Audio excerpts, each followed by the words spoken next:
자, 선생님들 이제 점심 먹고 했으니까, 이제 2시간 정도는 좀 편하게 가야 되겠죠, 그죠? 이제 너무 시간 꽉 채우지 않고 편하게 가도록 할게요. 자, 사회심리학입니다. 선생님들 이제 사회심리학 이제 좀 보셔서 아시겠지만 뒤로 가면 갈수록 문제로 출제될 만한 부분들이 점점 많아지고 있구나. 이제 선생님들이 아는 유명한 개념들도 나오고 잘 모른다 하더라도 심리학적으로 적용하기가 좋은 문제들이 많죠. 사회심리도 마찬가지입니다. 자, 그래서 사회심리는 크게 보시면 63페이지에 사회적 지각 과 관련된 것이 나오고, 첫 번째는 귀인과 관련된 이론들이 쭉 나오고, 두 번째는 우리가 페스팅거의 인지 부조화 로 가장 유명한 태도와 행동의 관계에 관한 이론들이 나옵니다. 뒤로 넘어가 보시면 66페이지의 사회적 영향, 그래서 우리가 집단이나 타인의 영향으로 인해서 어떤 행동들이 나타나나, 대표적으로 애쉬의 이제 그 동조가 있죠, 그죠? 그리고 선생님들 너무 잘 아시는 스탠레이 밀그램의 복종 실험, 이런 것도 여기 들어가죠. 그리고 나서 이제 집단의 영향으로 인해서 인간은 어떤 행동들을 하게 되는가, 여기에 해당하는 사회적 촉진, 사회적 억제, 사회적 태만, 요 세 가지는 매우 중요합니다. 그래서 이러한 개념과 집단 극화, 집단 사고라는 것이 나오죠, 그죠? 자, 그 다음에 크게 세 번째 파트는 사회적 관계입니다. 그래서 우리가 사회적으로 타인 관계를 맺어갔을 때 우리가 어떤 현상들이 일어나는가, 그래서 타인에 대한 편견과 관련된 현상들, 그리고 인상 현상과 관련된 현상들, 그리고 갈등 관계와 관련된 현상들, 매력에 관한 현상들, 이타심에 관련된 현상들, 이렇게 5가지로 나눠지게 되거든요. 그래서 사회심리학에서는 출제될 부분이 굉장히 많은데, 그래서 이제까지 기출된 부분이 한 3부분 정도, 4부분이죠. 4부분 정도 있었다. 그 중에서 가장 이제 문제가 본격적으로 잘 나온 거가 페스팅거의 이론이었다라고 보시면 될 것 같아요. 여기서 안 나온 부분들도 많이 있기 때문에 선생님들께서 잘 보셔야 됩니다.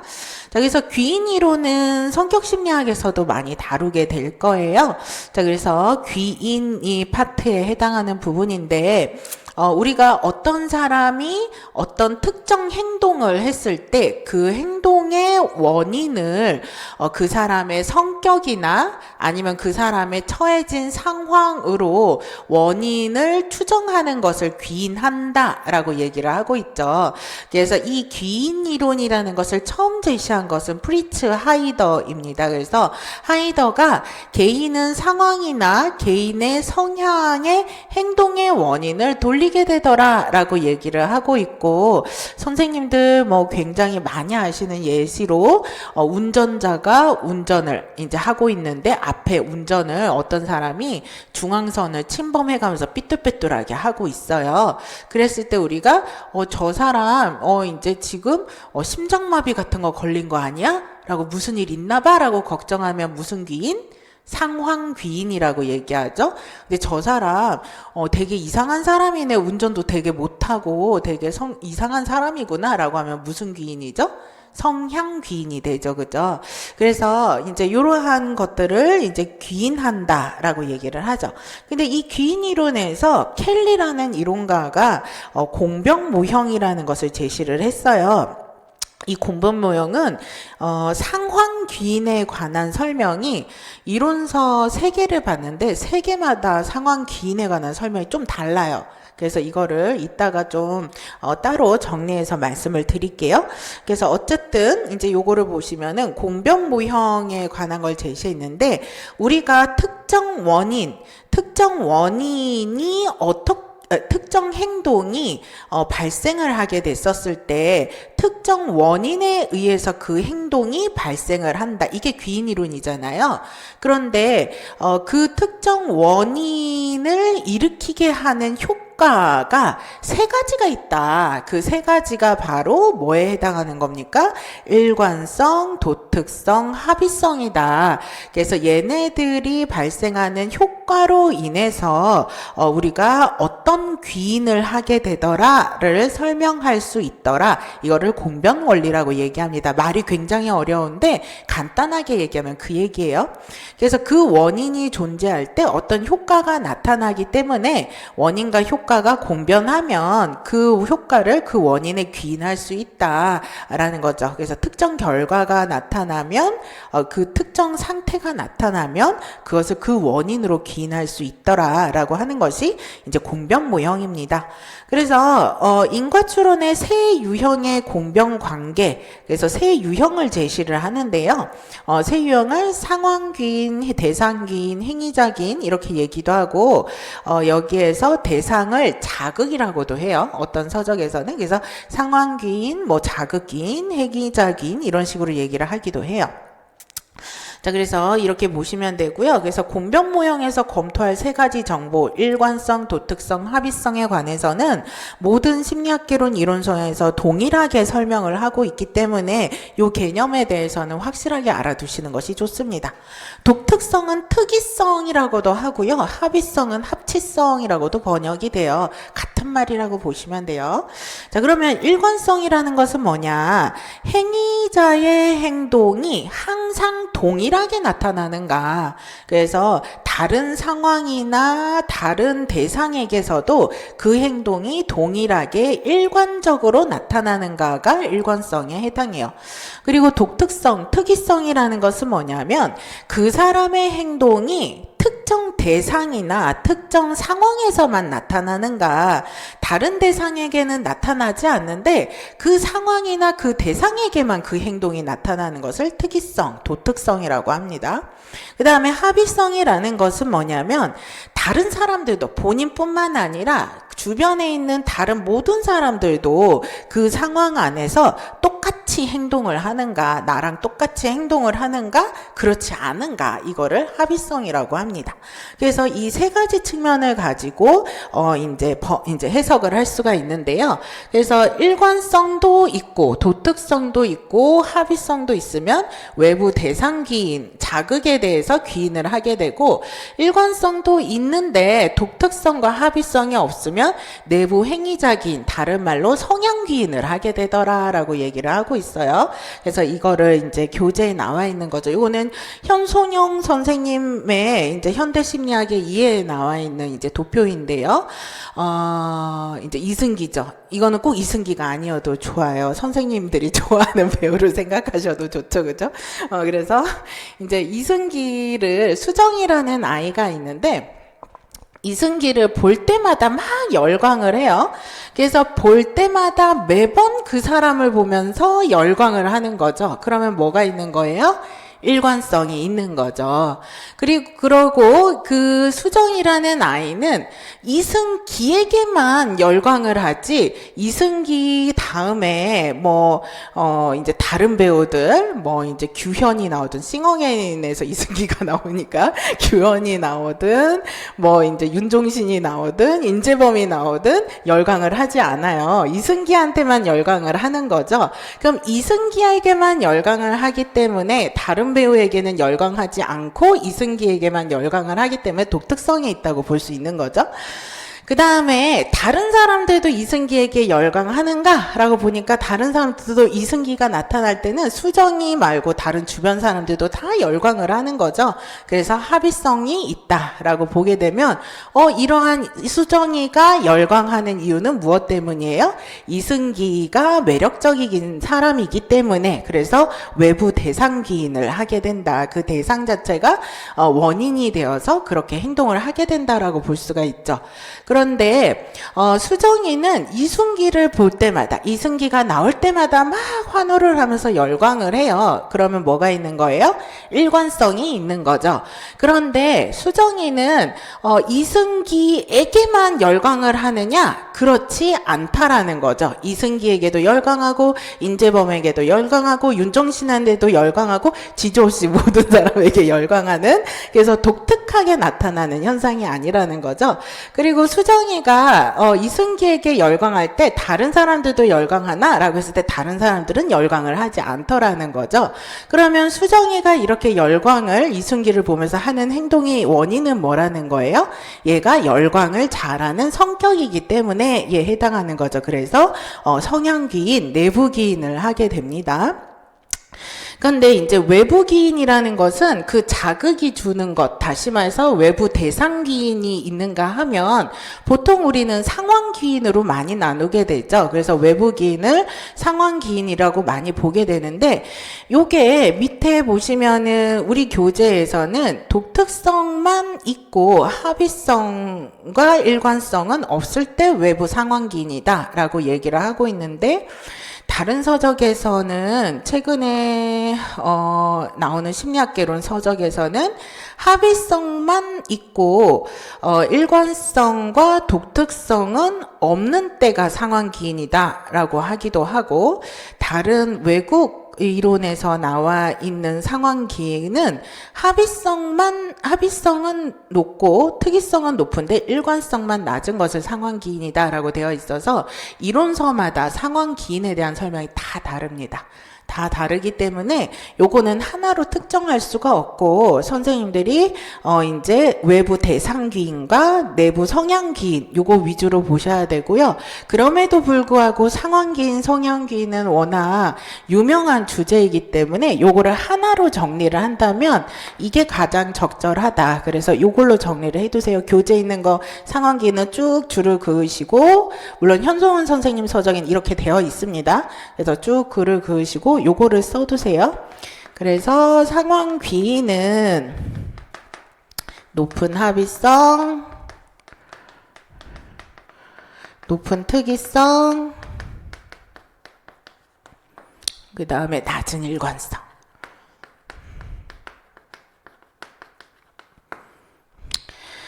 그 다음에 성향기인은 낮은 합의성, 똑같아요. 성향기인은. 그 다음에 낮은 특이성, 높은 일관성. 그래서 성향기인은 똑같습니다. 모든 이론서에서. 그런데 상황기인만 이렇게 다르다라고 보시면 돼요. 그래서 이제 요거가 그래도 가장 이제 뭐 적절하다라고 보기 때문에 요거를 참고로 이제 여기 나와 있는 외부 대상기인과 그 다음에 내부 성향기인 요렇게 두 가지로 나눠 보시고, 그 다음에 상황기인은 요걸로 이제 정리를 하시는 것이 우선은 괜찮겠다라고 보시면 될 것 같아요. 그래서 이제 상황기인이라는 거는 그런 거죠. 그 사람이 특정 상황이 그 상황으로 인해서 그 행동을 할 수밖에 없는 거잖아요. 그러니까 다른 상황에서는 그 행동이 나타나지 않는 거예요. 그 상황에서만 나타나죠. 그러니까 당연히 특이성은 높아야 되겠죠. 그리고 그 상황에서만 나타나기 때문에 그 사람은 다른 상황에서도 그 행동을 일관적 있게 하는 것이 아니죠. 그죠? 그러니까 일관성은 낮아야 되겠죠. 그리고 그 상황으로 인해서 그 사람이 그 행동을 하는 것이기 때문에 그 상황에서는 다른 사람들도 그렇게 행동해야 되겠죠. 그렇기 때문에 합의성도 높아야 됩니다. 그래서 상황기인을 이렇게 우선은 정리를 해두시는 것이 가장 적절하다라고 보시면 될 것 같아요. 그래서 요것이 이제 워크북 문제가 상황기인 문제가 그래서 굉장히 복잡하실 텐데, 워크북 문제 푸실 때는 상황기인은 그냥 참고로 푸시면 돼요. 그만큼 복잡하다라고 보시면 되고, 요 정도로 정리하시면 됩니다. 자, 근데 요게 이제 심리학개론 이론서에 다 들어가 있어요. 켈리의 공변 모형은. 그래서 요 세 가지 합의성, 도특성, 그 다음에 일관성에 대해서는 알아두셔야 된다. 자, 그런데 그러면 우리가 이제 뭐 낮은 합의성, 낮은 특이성, 높은 일관성이면은 성향귀인이구나. 이게 이제 이런 원리로 설명할 수 있구나라고 그 원칙 이제 딱 그 어떻게 보면은 이런 어떤 그 공식에 대해서 알았죠. 켈리가 공식을 딱 제시해줘서, 그럼 이 켈리의 공식은 항상 언제나 맞는가라고 얘기하면 대체로는 맞지만 꼭 그럴 수 없다는 거예요. 그럴 수 없는 이유 중에 하나가 뒤로 넘어가 보시면 여기서도 마찬가지로 인간은 꼭 그렇게 공식 따라 행동하지 않는다는 거죠. 그것을 설명하는 이론이 리로스가 제시하는 선생님들이 너무나 잘 알고 있는 무슨 이론입니까? 기본적 기인 오류, 근본적 기인 오류라고도 하죠. 이것이 이제 그렇다. 인간은 언제 어떤 특성이 있다라는 거죠? 내 행동을 분석할 때는 무슨 기인을 이제 죄송합니다. 상대방의 행동을 분석을 할 때, 상대방의 행동을 분석할 때 뭐를 과대평가한다는 거예요? 성향의 원인은 과대평가하면서 상황의 원인은 어떻게 한다는 거죠? 과소평가하더라. 그래서 인간의 이런 주관적인 특성 때문에 이 공식대로 꼭 완전히 맞지 않더라. 이런 것들을 편향, 오류라고 얘기를 하죠. 그래서 이 역시 오류, 편향이라는 단어들이 들어가요. 그래서 기본적 기인 오류는 상대방의 행동을 분석할 때 어떤 사람이 지각을 했어요. 지각을 하면 이번에 오늘 뭐 눈이 많이 와서 그런가 보다. 교통이 많이 막혔나 보다. 집안에 무슨 일이 있었나 보다. 이렇게 이해하기보다 보통 뭐라고 이해해요? 쟤 되게 게으르네, 불성실하네, 이렇게들 많이 귀인하게 된다라는 거예요. 그래서 우리는 이렇게 기본적 귀인 오류에 빠지게 되는데, 요거에서 조금 더 발전한 개념이 우리 이제 요약 노트나 이제 그런데 구조화에는 있을 거예요. 자, 요거에 발전된 개념이 행위자, 관찰자, 편향이다라고 보시면 돼요. 행위자, 관찰자, 효과라고도 하고 편향이라고도 한다라고 보시면 돼요. 이제 요거는 조금 더 정교화된 거죠. 기본적 기인 오류가 조금 더 발전해서 어떻게 되냐면 자신에 대해서 이제 귀인을 할 때는 어떻게 귀인한다는 거예요? 상황 귀인을 하게 되고 자신의 상황에서는 타인에 대해서는 어떻게 한다는 거죠? 타인의 상황에선 성향 귀인을 하게 되는 편향을 행위자, 관찰자, 편향이라고 한다라고 보시면 돼요. 이거 다른 거예요. 기본적 기인 오류는 누구에 대한 거예요?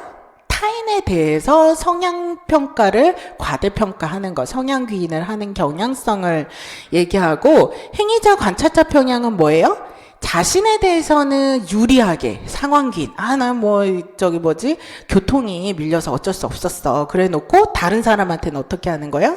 똑같은 상황에서 쟤 진짜 게으르네 이런다라는 거죠. 못됐죠. 그래서 우리가 이렇게 생겨 먹었다 이렇게 얘기를 해주고 있어요. 그래서 이제 그렇다라고 얘기를 하고 있고, 요거는 그냥 참고를 해두세요. 암기까지는 안 하셔도 되는데, 이거를 조금 더 정교화하게 되면 내부기인, 외부기인으로 설명을 해요.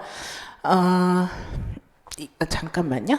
다시 말해서 요거 정의를 동일한 결과도 자신과 타인을 다른 기준으로 평가하는 것이다.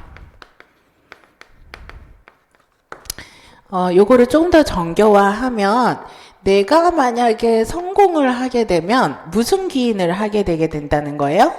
내부 기인을 하게 된다는 거죠. 그러나 타인이 성공을 하게 되면 무슨 기인을 하게 된다는 거예요? 외부 기인을 하게 된다라는 거죠. 그런데 마찬가지로 내가 실패를 하게 되면 무슨 기인을 하게 되는 경향성이 있다는 거예요? 외부 기인을 하게 되지만 타인이 실패를 하게 되면 무슨 기인을 하게 될 수 있다라는 거예요? 그죠? 내부 기인을 하게 된다라는 거죠. 그래서 이러한 인간의 특성을 가지고 있다라고 얘기를 하게 된다라는 거예요. 그렇기 때문에 내가 성공한 것은 내부 기인하면서 내가 실패한 것은 외부 기인을 하더라. 이것을 무슨 편파라고 얘기합니까? 자기 기업 편파라고 한다라고 얘기해서 우리 교재에서 이번에 바뀐 것은 이기적 편향이라고 되어 있을 거예요. 요게 이제 번역어가 많아요. 이기적 편향, 자기 기업 편파, 자기 고향 편파. 편파라는 말은 편향이랑 같은 말이에요. 비아스 똑같이 쓰여요. 자, 그래서 이제 요렇게 이제 단어들이 쓰이는데 제일 많이 쓰이는 용어가 이기적 편향이더라라고 보시면 돼서 이기적 편향으로 암기를 하시면 됩니다. 조금 옛날 서적은 자기 기업 편파, 자기 교양 편파 이렇게 번역도 많이 되어 있는데 요즘은 이기적 편향을 제일 많이 쓰더라라고 보시면 돼요.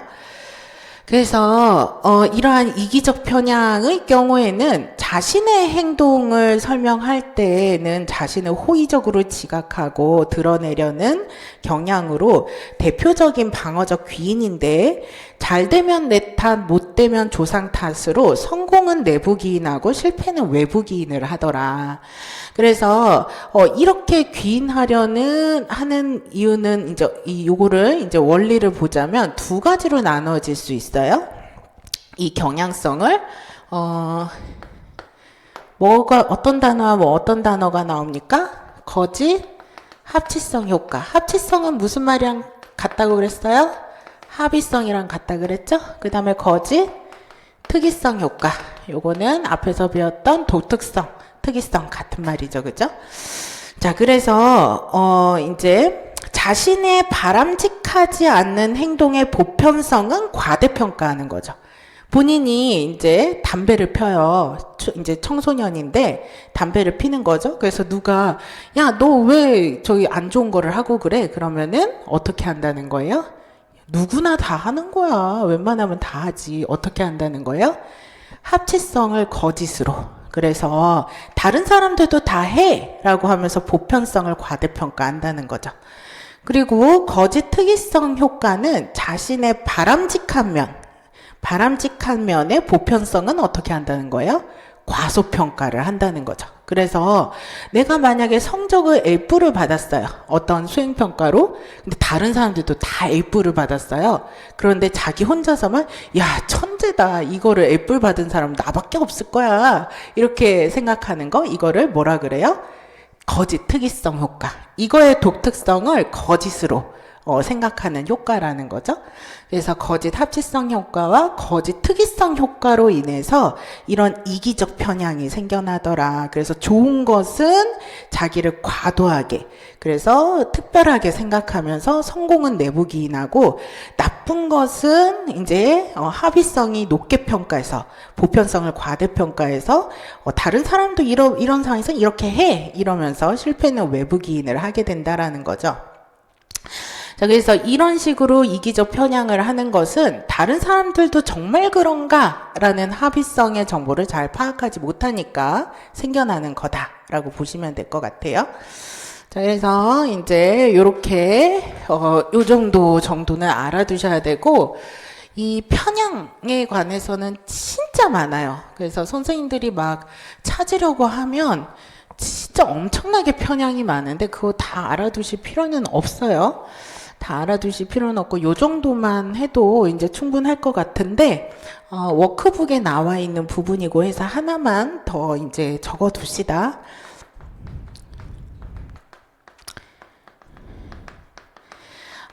이기적 편향, 다시 말해서 자기 기업 편파와 자기 중심적 편향은 다른 거예요. 그래서 자기 중심적 편향이라는 것은 어떤 거냐면, 공동 작업 결과 자기의 역할을 그 이상으로 과장해서 공헌과 책임을 주장하는 것. 이걸 자기중심적 편향이라고 얘기합니다. 근데 이거는 저거랑 뭐가 다르지? 라고 생각을 하실 텐데, 좋은 것이든 나쁜 것이든, 그러니까 성공이든 실패든 그걸 다 무슨 기인한다는 거예요?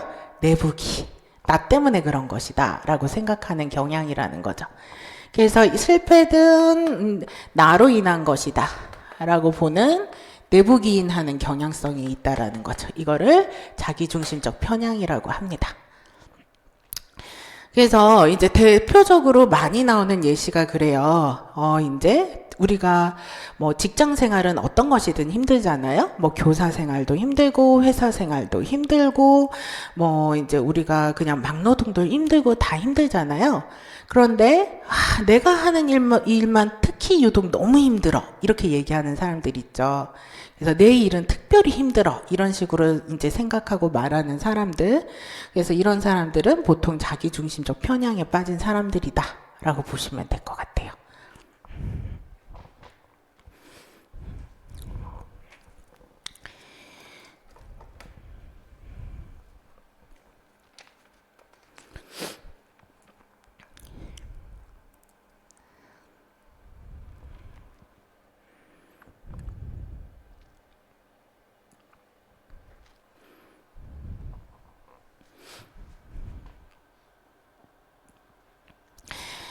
자, 그 다음에 태도와 행위에 관한 겁니다.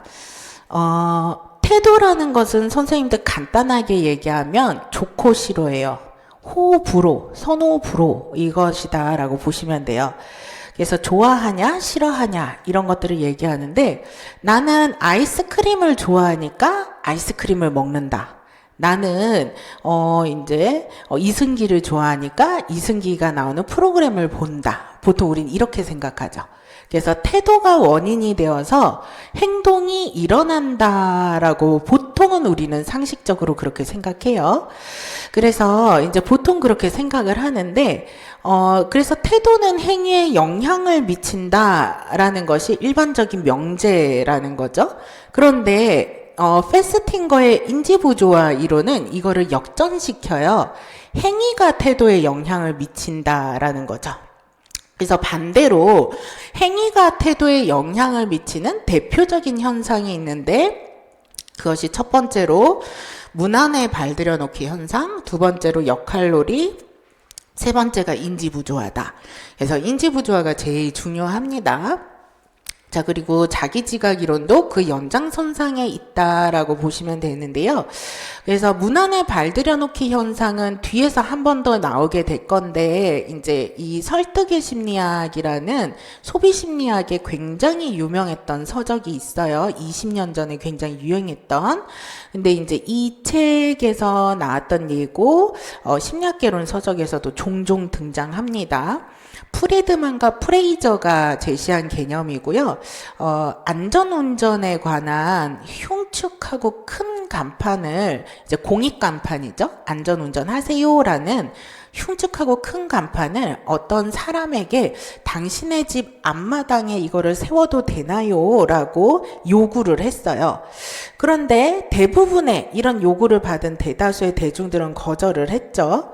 근데 반면 2주 전에 그보다 훨씬 더 작은 요구, 다시 말해서 큰 흉측한 간판이 아니고 작은 간판, 편말 정도의 간판을 설치해도 되나요? 라는 요구를 했을 때 그거에 응했던 사람들은 대다수 간판을 큰 거를 세워도 그렇게 하세요 라고 하다라는 거죠. 다시 말해서 문 안에 발을 이렇게 들여놓는데 이 문 안에 발을 살짝 들여놓으면 사소한 행위의 요구에 응한 사람은 나중에 더 큰 요구에도 응하게 되더라라는 것이 이제 문 안에 발 들여놓기 현상입니다. 그래서 이것이 태도를 변화시킬 수 있는 거죠.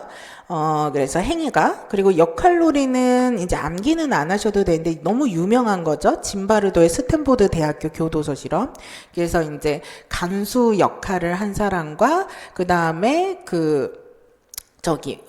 간수 역할과 거기에 이제 갇혀지는 이제 교도소에 갇혀지는 범죄자 역할을 한 사람들 둘 다 이제 다 평범한 사람들인데 그 역할을 부여받은 것만으로도 간수 역할을 하던 사람이 범죄자 역할을 하는 사람들을 시간이 지날수록 폭행하고 이제 징벌하고 통제하고 이런 행동들을 해서 영화로도 많이 나왔었죠, 그죠? 그래서 이러한 역할이 그 사람들의 태도를 변화시키더라라는 것이 이제 역할놀이에 해당하는 거고요. 페스팅거의 인지부조화, 요거 이제 2018학년도에 나왔는데 이제 오래전에 나왔죠. 그래서 요 정도 나온 건 또 나올 수 있어요, 충분히. 그래서 잘 공부해 두세요. 자, 그래서 이거는 태도와 행위가 불일치할 때 인간은 이 불편함을 느끼고 행동을 바꾸는 게 아니고 뭐를 바꾼다? 태도를 바꾸더라라는 거죠. 그래서 유명한 실험이죠. 굉장히 재미없는 이제 수행을 하도록 해요. 이제 어떤 곳에 만화를 보게 한다 이렇게도 나와요.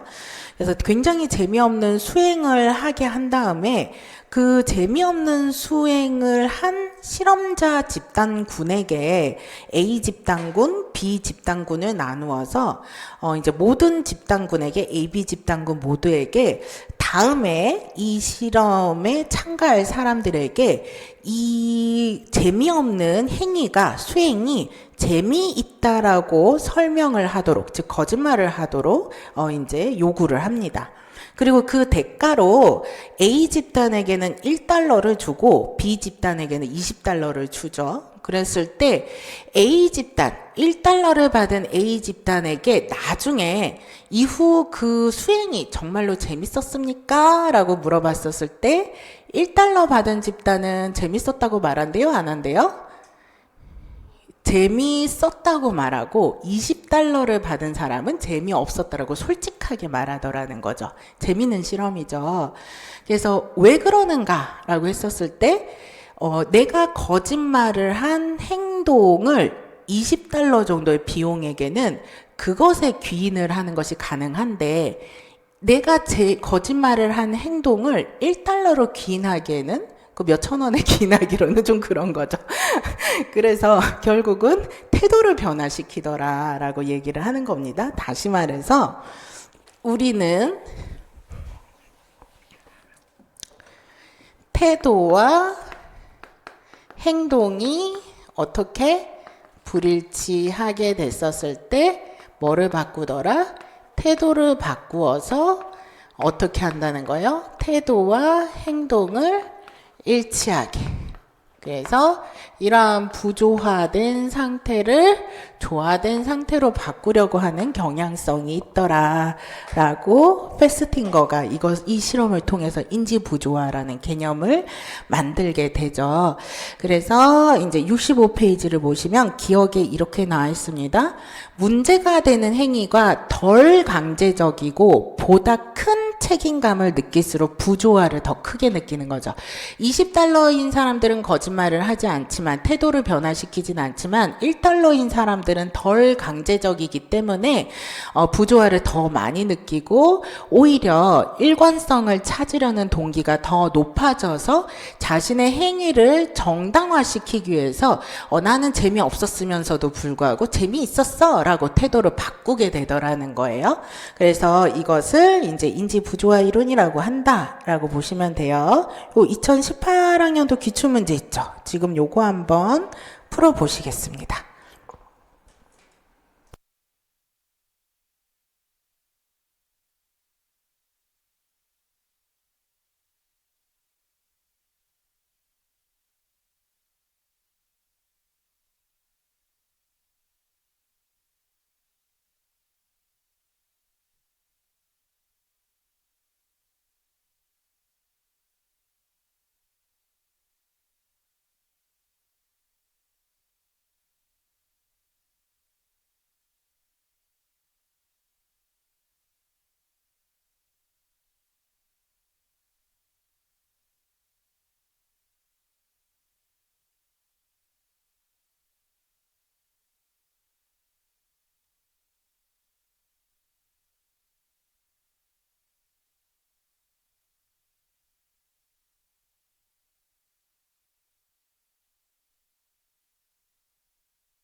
요 문제는 그 페스팅거가 제시한 개념만 쓰라고 되어 있는데 사례에 적용해서 써보세요.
자, 이것도 이제 좋은 문제죠, 그죠? 이제 요즘 문제로 치자면 사례에 적용해서 써라까지도 나올 거예요.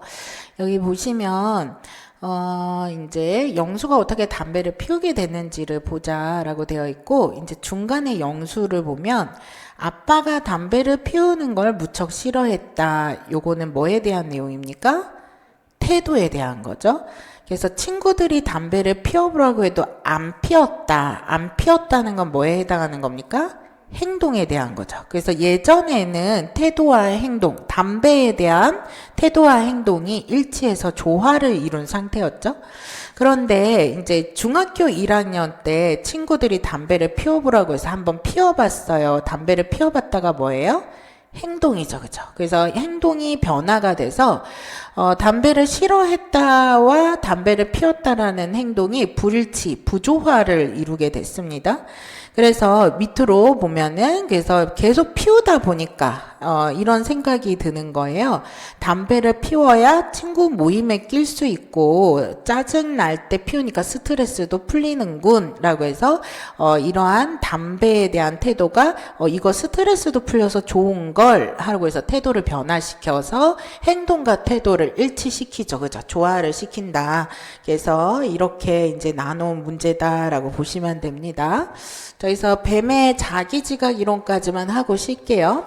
근데 이러한 뱀의 자기지각 이론은 페스팅거의 인지 이론에 대해서 반박하는 이론이다라고 보시면 돼요. 우리는 어떤 특정 상황, 어떤 상황에서 어떤 행동을 하게 됐었을 때 어떤 특정 태도가 정해져 있었는데 그 행동이 부조화해서 태도를 바꾸는 그런 것이 아니다라고 얘기를 해요. 그러면서 어떻게 얘기하느냐면 그런 거죠. 예를 들어서 이제 어떤 사람이 이제 데이트에 나갔어요. 소개팅에 나갔어요. 근데 그 소개팅에 나갔는데 그 남자가 마음에 드는지 안 드는지 잘 모르겠어요. 그런데 그 남자가 애프터 신청을 하는 거죠. 다음에 또 만날까요? 라고 해서 이제 그 다음에 또 데이트를 나갔어요. 그리고 이제 그 남자가 그때 아직도 좋은지 안 좋은지 잘 모르겠어요. 근데 다음에 또 애프터 신청을 하네요. 그래서 또 만나러 갔어요.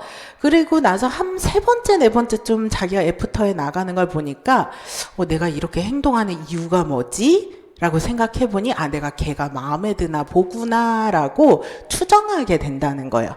다시 말해서 특정 상황에서 그렇게 행동하는 것을 타인을 보고 내가 그 사람이 그렇게 행동하는 이유는 그것 때문일 거야 라고 이제 지각하고 추정하는 것처럼 나에 대해서도 그 나의 행동을 보면서 그렇게 행동하는 이유는 이렇게 이럴 때문일 거야 라고 추정하게 되더라는 거죠. 그래서 태도가 바뀌는 것이 아니라 불명확한 상황 안에서 태도를 명확하게 확정할 수 없는 상황 안에서 나의 행동을 보고 태도를 추정하더라, 귀인하더라, 그렇게 과계되는 거더라 라고 설명하는 것이 뱀이 얘기하는 자기지각 이론입니다. 그래서 인간은 타인의 행동을 관찰하듯 자신의 행동에 대해서도 관찰할 수 있기 때문에 자신의 태도가 불확실할 때는 행동을 통해 행동의 원인인 태도를 추정하게 된다. 그래서 이건 인지 부조화를 줄이려는 노력이 아니라 일종의 귀인 과정을 수행하는 것이다 라고 설명을 하고 있어요. 그래서 이제 그렇게 이제 나눠서 보시면 될 것 같아요. 이제 쉬었다가 뒤에 거 같이 보도록 할게요.